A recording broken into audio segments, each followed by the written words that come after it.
अस्सलामुअलैकुम दोस्तों और साथियों, उम्मीद है आप लोग खैरियत से होंगे। इस वीडियो में हम बात करेंगे कि वो मरीज़ जिनको शुगर हो या वो प्री डायबिटीज़ में हो कि उनको शुगर तो ना हुई हो लेकिन नॉर्मल से उनका जो शुगर का लेवल है वो थोड़ा सा ज़्यादा रहता हो, और ये लोग जो हैं अगर चावल खाना चाहते हों, अगर ये ब्रेड खाना चाहते हों, अगर ये पास्ता खाना चाहते हों, अगर ये आलू वगैरह की से जो बनी हुई चीज़ें होती हैं या पोटैटोज़ होते हैं वो खाना चाहते हो, तो एक ऐसी साइंसी तरकीब है कि जिसको इस्तेमाल करके आप इन चीज़ों को भी खा सकते हैं और आपकी शुगर में भी बहुत ज़्यादा इजाफा नहीं होगा। क्योंकि होता ये है दोस्तों कि ये जो चारों चीज़ें हैं इनके बारे में कहा जाता है कि इनके अंदर जो स्टार्च होता है उसकी वजह से इनका जो ग्लाइसीमिक इंडेक्स है वो काफ़ी ज़्यादा है। ग्लाइसीमिक इंडेक्स क्या चीज़ होती है कि कोई चीज़ जब आप खाएँ वो कितना जल्दी आपकी शुगर को फौरी तौर पर बढ़ाएगी और फिर नीचे आएगी। जितना वो ज़्यादा ये करेगी, जितनी तेज़ी से वो करेगी, इसका मतलब है उतना ज़्यादा उसका ग्लाइसीमिक इंडेक्स ज़्यादा होगा।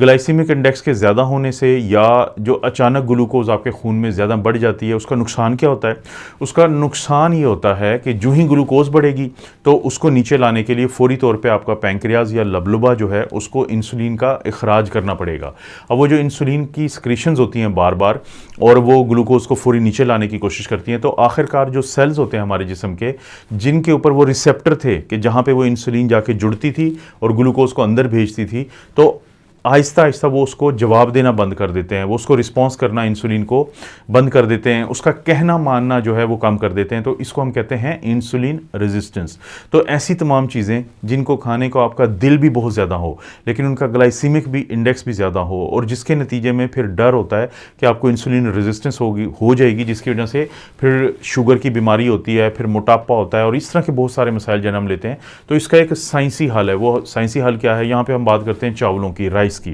कि अगर आपने चावल पकाए हैं, चावलों को पकाने के बाद आप 12 घंटे के लिए रेफ्रिजरेटर में रख दें और 12 घंटे के बाद जब आप इसको निकालेंगे और आप इसको फिर गर्म भी करेंगे तो इसकी जो स्टार्च है वो रेजिस्टेंस स्टार्च में तब्दील हो जाती है। एक साइंसी प्रोसेस होता है, एक मॉलिक्यूलर लेवल पे एक बिल्कुल छोटी सतह पे एक प्रोसेस होता है जिसको हम रेट्रोग्रेडेशन कहते हैं। रेट्रोग्रेडेशन के नतीजे में स्टार्च जो है वो रेजिस्टेंस स्टार्च बन जाता है। अब रेजिस्टेंस स्टार्च में ये खूबी है कि वो हमारे जिस्म के अंदर आंतों के अंदर एंजाइम नहीं है जो इसको फौरी तौर पे तोड़ के हमारे खून में भेजें, बल्कि ये हमारी आंतों में जाता है। हमारी कोलन जो बड़ी आंत होती है उसके अंदर ये चला जाता है रेजिस्टेंस स्टार्च, और वहाँ पे ये एक कमाल का काम करता है। यानी पहली तो खूबी ये हो गई कि ये फौरी तौर पर ग्लूकोज बन के हमारे खून में नहीं जाएगा, हमारे खून में ग्लूकोज फौरी नहीं बढ़ेगा, इंसुलिन का इखराज नहीं होगा और हमारे जिस्म में इंसुलिन की जो रेजिस्टेंस है वो कम होती जाएगी और जो इंसुलिन की सेंसिटिविटी है वो बढ़ती जाएगी। सेंसिटिविटी बढ़ने का क्या मतलब होता है कि इंसुलिन का जब भी फिर अखराज होगा तो वो सेल्स जो हैं उसकी कहने को मानेंगे, उसकी बात को मानेंगे और ग्लूकोज को सेल के अंदर या खून के अंदर से सेल में भेज देंगे इस्तेमाल के लिए।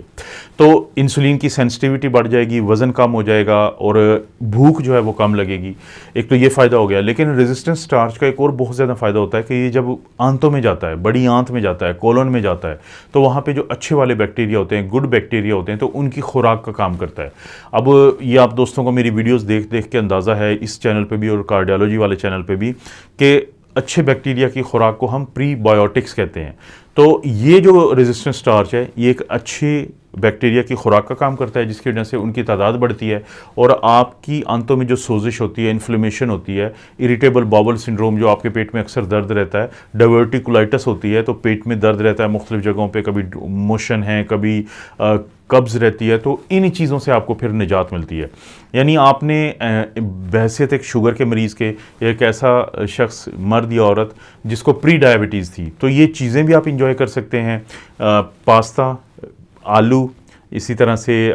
जैसे मैंने जिक्र किया ब्रेड का और इसी तरह से चावल का, तो क्योंकि ये रिफाइंड होते हैं सारे, ख़ास तौर पे अगर हम चावल की जैसे मैंने एग्जांपल दी थी, ये रिफाइंड होते हैं कि इनके अंदर का जो स्टार्च होता है वो इसकी वजह से फिर ये हाई ग्लाइसीमिक इंडेक्स बन जाता है। तो ये बड़ी अच्छी एक साइंसी तरकीब है जो आप इस्तेमाल कर सकते हैं इन तमाम चीज़ों को इंजॉय करने के लिए। 12 घंटे के लिए रख दें तो फ़ायदा होगा, 24 घंटे के लिए रखें रेफ्रिजरेटर में तो उससे भी कहीं ज़्यादा फ़ायदा हो जाएगा क्योंकि ज़्यादा रेजिस्टेंस स्टार्च बन जाती है।